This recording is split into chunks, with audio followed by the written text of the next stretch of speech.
Hello and welcome back to the Collegian Football Podcast. Ben Ferree, not joined by Evan Patrick this week, joined by Justin Morganstein. Justin, you went from never being on the podcast to being here 2 weeks in a row. Before we kind of get into this episode where we kind of talk about all the pro day happenings that took place yesterday. Justin, how are you doing today? Good, Ben. Happy to get the call up as always, and looking forward to talking today. Yeah, Evan really just blew us off this week. Now Evan's busy with other school-related stuff, so we had to call into the bullpen. Justin was out there throwing for a couple innings, so he's put into the starting spot today. But now, kind of getting into this episode, I mean, Penn State Pro Day took place yesterday in a mostly empty Haluba Hall. 31 NFL teams were there. Only the Rams didn't show up, So weird. which is interesting. Mike Tomlin was probably the biggest name guest that was there, and I think he really summed it up the best. I know Penn State's really been throwing the tweet or the quote around on Twitter and stuff, but described it as a freak show, and I think that is honestly the best way to describe the Penn State Pro Day performance yesterday. I mean, multiple players put up pretty staggering numbers, but Justin, just kind of big takeaway, what a show Penn State put on at the Pro Day. Definitely stole the show as far as schools doing pro days yesterday. Yeah. I mean, at first I almost didn't even want to think that it was real because it's not like the combine where they have like all the laser tracking, and I was like, oh my goodness. And then so the numbers just kept coming in between Oweh and Micah and even Shaka Toney. I mean, the numbers were really absurd, and to be able to do that, in front of all those NFL scouts, and of course Coach Franklin, I'm sure that they were very happy with the performances that they handed out yesterday. Yeah, absolutely. I mean, pro days are so interesting, especially this year's obviously no NFL combine and that sort of thing. But it's like there's always the age-old debate of, how much do they matter? How much does this testing really matter? But I mean, I think for Penn State, it was mostly positives for these prospects yesterday. I don't think anyone really that worked out. You looked at some of their numbers and said, "Oh, that's going to hurt them." I don't think anyone's draft stock got hurt yesterday. It only got boosted, if anything. But I think get right into it. You already mentioned it. The two stars of the show, Jayson Oweh, Micah Parsons, just absolutely blowing everything away yesterday with their performances. I guess we'll start with Oweh. Edge rusher, obviously, has been super athletic for his entire time at Penn State. Has not been around the game of football for really that long. Declared for the NFL draft, and then obviously there was the big zero next to his sack numbers this past season. Everyone's kind of looking like that, knowing he's a great prospect, but then there's also some questions about his ability on the field. But he went out yesterday, put up 21 reps on the bench, a 39.5-inch vertical, like 11.2 on the broad jump, and then the big star of the show, the 4.36 40-yard dash. Just unreal. Absolutely unreal.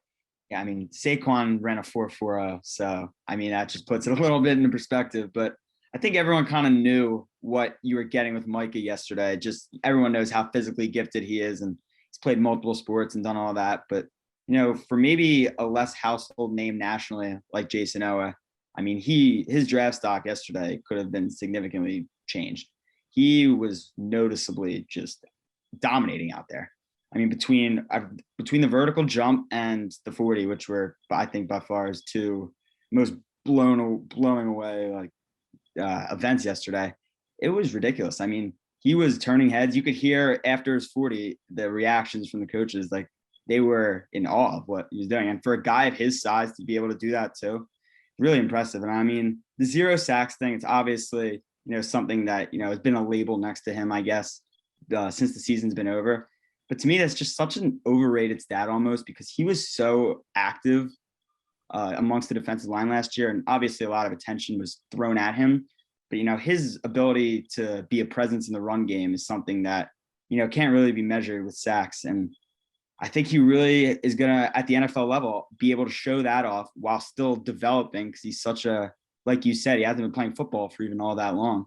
He's still gonna be able to develop into a really capable pass rusher. And with that athleticism and his rushing rushing stop ability right now, I mean, who knows? The sky's the limit for him, honestly.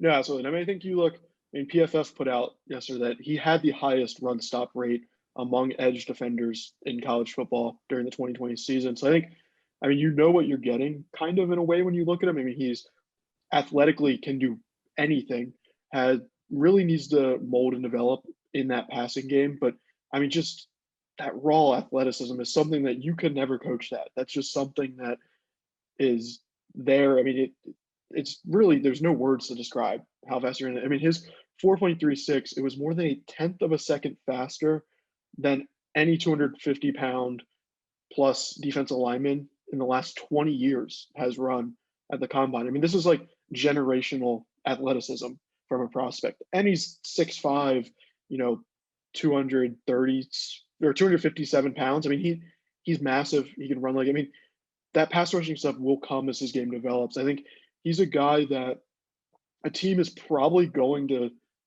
take a look at in the first round, especially after what he put up, the numbers he put up yesterday. And I think he's definitely a guy where he would fit in a team that probably already has a bit of an established pass rush, someone who could grow in the next couple of years. I don't think Jayson Oweh starts on an NFL team next year, but I think his ceiling is so high that NFL teams are going to be willing to take that risk, to take that bet that, yeah, the pass rushing, it's going to come with time. It's going to come. We're going to develop him. I think that's a risk that teams are going to take. And I mean, he really boosted his draft stock yesterday, because when there are questions about, can you get this done in the pass game? Can you do this? How's this going to transform to the next level?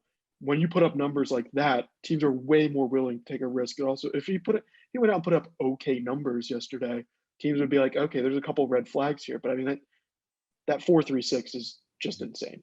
I mean, teams ultimately look for upside, I feel like, in the draft. And taking a guy like Oweh, who, like we just said, is already established in the run game, but can add so much more, is just really exciting for any team. And honestly, for whoever gets him, getting him in that right fit is going to be really crucial. And getting those veterans in front of him that are going to be able to, teach him and guide him. But getting him in that right situation, if he's able to get there, sky's really the limit for him. Like, he is just so much natural, raw ability. Like, it is really special. Yeah, I mean, it's something you notice when he steps on a field. He has a bit of a presence about him in that sense. I remember back pre-COVID times when we were able to go to practices and that sort of thing. After one practice, I believe it was during the season, it was early on, it's sort of been the 2019 season. He was available after the practice. And I mean, he had a presence about him, just talking to the media, just walking up to the group, just unreal athleticism. So we'll kind of see where the Jayson Oweh story goes from there. I mean, I agree with you that the 0 sacks is definitely, I think it's a concern, but I feel like it's a little bit overblown at this point. You said he's so active, has worked so hard. It just didn't mature into a sack this year. And I think that's something teams will look at, be concerned, but I don't think that's like the difference between drafting him and not drafting him. Yeah, coaches were definitely game planning against him too, and we're making sure that he wasn't going to be the guy that beats them either. And that's why Shaka Toney had the production that he did last season, I'm sure. Absolutely. Now, kind of moving on to the other big name of the Penn State Pro Day yesterday, Micah Parsons, who really projected solidly top 15, top 10 draft pick upcoming in the spring. Once again, also put up incredible numbers. I mean, there's been a lot made about him and Oweh racing in the 40-yard dash. They've been training together all off season and that sort of thing. But Micah puts in a 4.39 in the 40-yard dash, 0.03 seconds slower than Oweh, but still just incredible numbers across the board for Parsons as well. It's not too often you get a pro day where two people run sub 4.4s. Mm-hmm. I mean, has that happened ever? I don't know. Yeah, again, I already mentioned it, but they both ran better than Saquon Barkley. Like, that's not what you expect from two guys from a front seven perspective. And I mean, Micah, I think we knew more with Micah that he was gonna, put on a performance, considering he's been training for so long after he opted out of the season. But what impressed me most about him is just like when he talks about his versatility and what he's gonna be able to bring from a physical perspective, from a football IQ perspective, from, a sheer, aggressive like nature that he has. I mean, NFL teams, there are going to be plenty that are looking to shore up his defense with him. And I know from what I've seen so far, he's been a popular trade down type of guy because he seems to be in that 8 to 14, 15 range. And there are teams in that top 7 that really are looking to shore up their defense that could maybe get an extra pick and manage to get Micah Parsons too. I know Kwity Paye is the top guy out of the Big Ten pass rushing wise. But I just think that he solidified his place in the draft yesterday. I think we expected what we saw. And, he's going to really be more of an impact player right away, I believe, than, maybe a Jayson Oweh will. Because like a lot of the guys said yesterday, they've been watching it since he was at Harrisburg High. He is just, when he gets out there, you notice him right away. He's making an impact all the time, whether it's in the run, in the pass, and he's going to be a very good NFL player. No, absolutely. I think that was best exemplified by Penn State's defense this season. I think there's a number of times this year where we were watching, and I know we all said it together, was Penn State's really missing Micah Parsons at linebacker right now. And I remember there was a couple games in that 2019 season, he just took over the game. And that's really, really impressive from a defensive player just to step in single-handedly. I think, first of all, is the Michigan game, the whiteout. He just stepped in, took over at times. Same with the Pitt game. And then, obviously, most famously in the Cotton Bowl, his last Penn State game, absolutely a complete video game stat line in that game. So, I think what Parsons has shown it on the field, decided to opt out, has been training for these last couple of months. So, obviously, you knew he was going to be in very good shape, put up great numbers. I think the 19 on the bench press wasn't great. That's something he probably could have done better on. But that's nitpicking. I think at the end of the day, Parsons did enough to supplement what he's shown on the field that his draft stock really isn't going to be too questioned kind of going into this point. It just shows when he's on the field. Penn State's defense looked completely different without him this year than it did with him on the field. He's a player who can come in, completely change a game, alter outcomes. When it's Micah Parsons' day, it's his day, and he is going to completely change the game. I think that's just the kind of ability that he has. As long as he keeps everything going off the field, everything mentally good, he has potential to be a Pro Bowl, like Hall of Fame type level player. And I think he could step in immediately to an NFL team. So I know I've seen a lot of things about the Lions being interested in him. I think that's like a perfect fit as well for a guy like Micah Parsons, where that's like a good defense he can slot in. There is some questions about him in the passing game, as he obviously came to Penn State as a defensive lineman, transitioned to a linebacker. In 2018, he was really heavy into rushing the passer, but I think 2019, you saw his game get a lot more complete. I think it might have benefited a little bit from playing this year, but the ability to train like that whole year for him, he is going to be in absolute great shape, ready to be molded by whatever training camp he gets into.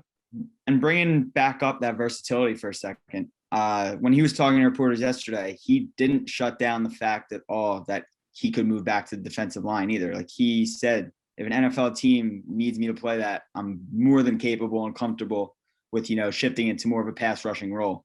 So I think that is going to be another reason why teams, are going to be looking to take him as early as they are. And also something that I was thinking about that I'm definitely going to be interested to see next year a little bit is the guys who opted out of college football this season. How is that going to affect them maybe? They haven't played real competitive football in almost 2 years. And a Caleb Farley from Virginia Tech, the corner, another guy like that.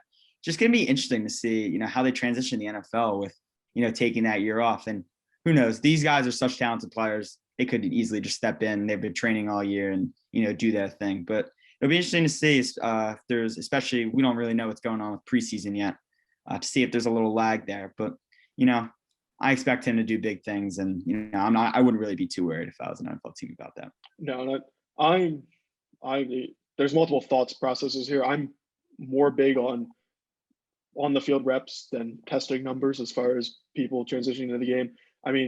PFF in 2019, Micah Parsons was the highest graded linebacker, the highest running defense grade, and was tied for fourth in his tackling grade. That's about as much of a sure thing from them, who are, the experts at numbers and stats like that, as there really can be. There's going to be a very happy team that drafts him in May in Cleveland. But anyway, kind of going down to the next process. The two of them absolutely stole the show at the pro day.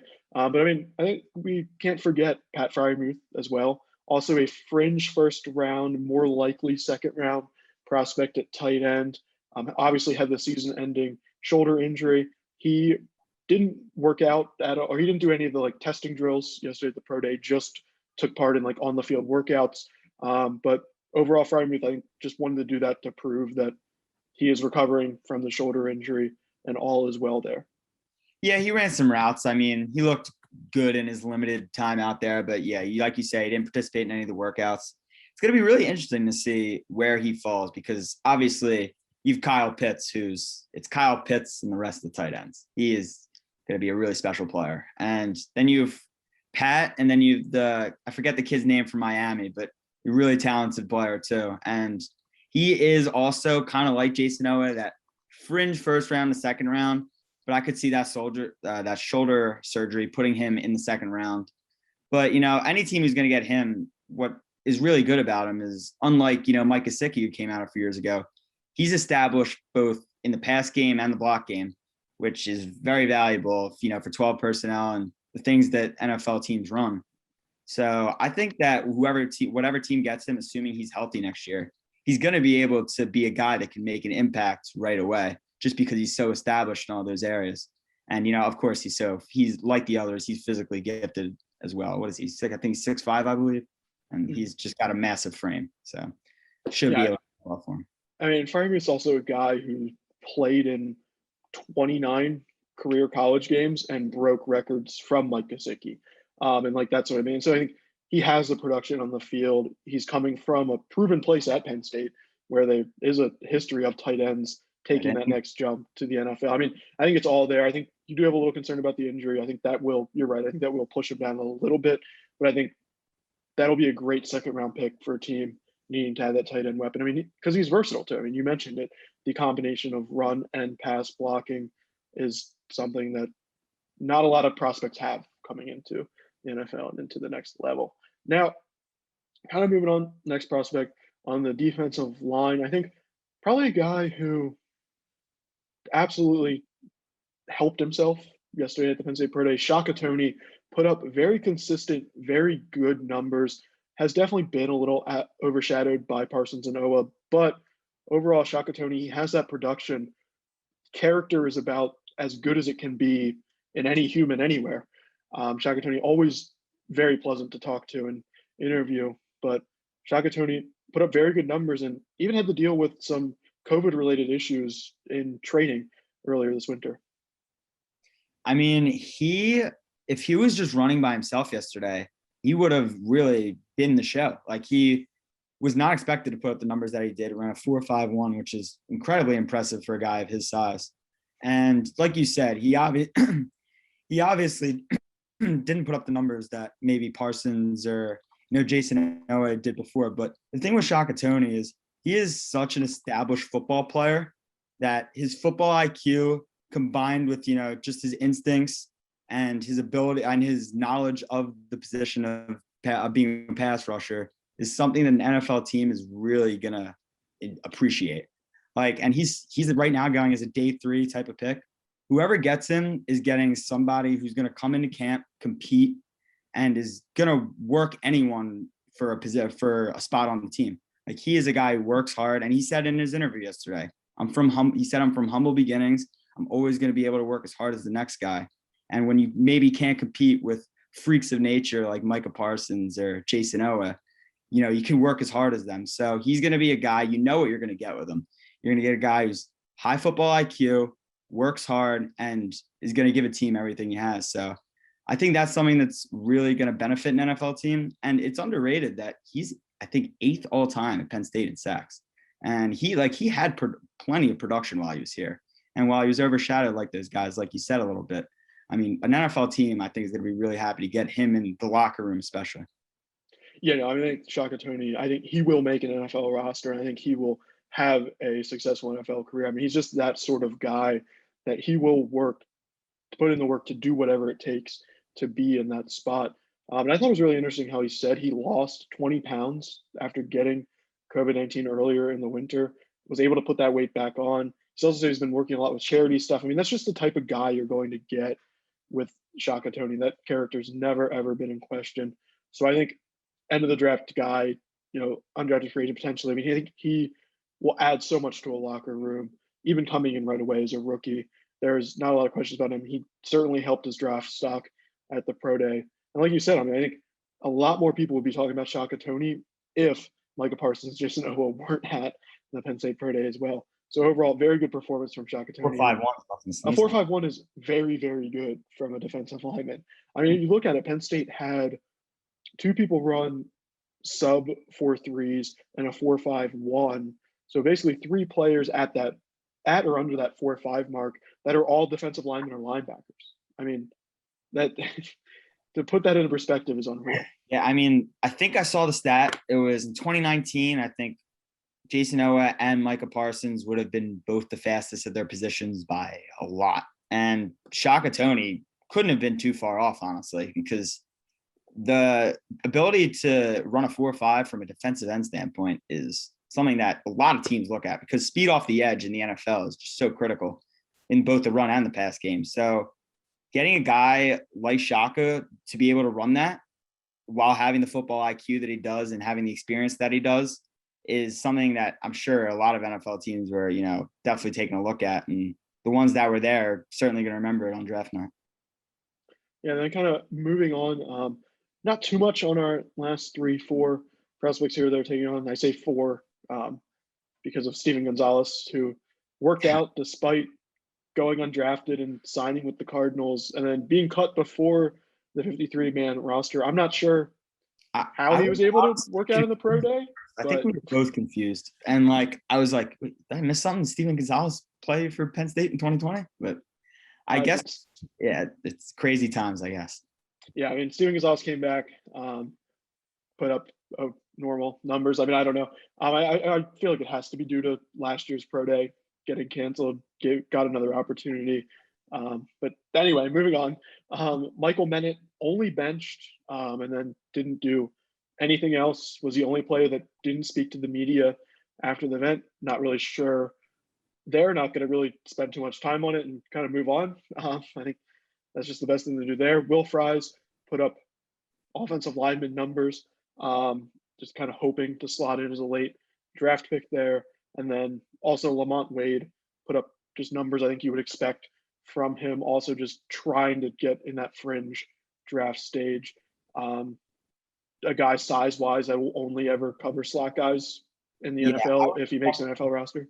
I would expect him to have to move to slot corner just considering his size. And I mean, I think that Will Fries, I would say, is probably out of the 4 of those the most likely to, get a team to take him on the 3rd day of the draft. Just because while he's not maybe, size-wise the most physically imposing, he definitely has a good feel for the line. He has good footwork. I mean, he was a veteran on Penn State. He's been here for, I think, 4 years. And he's someone who I think could step in and, compete for a spot, just keep pushing the other guys on the team too. And James Franklin always talks about how hard of a worker he is too. So, I mean, any locker room can appreciate that, especially a preseason rookie just trying to, make a name for themselves. So, I mean, I would expect Will Fries to potentially be one of those 4 guys that, you could hear their name called. No, absolutely. I completely agree with you. And I think Will Fries, from a work ethic consistency standpoint, was always good, consistent on the Penn State offensive line. But yeah, overall, Penn State's pro day, I mean, we just can't say enough. I mean, there's times it's hard to describe how impressive it was at times. I mean, there was multiple pro days that took place yesterday. And the fact of the matter is that Penn State was the one that got the most news coverage, the one that blew everyone away. I mean, there was a reason why there was 31 of the 32 NFL teams there.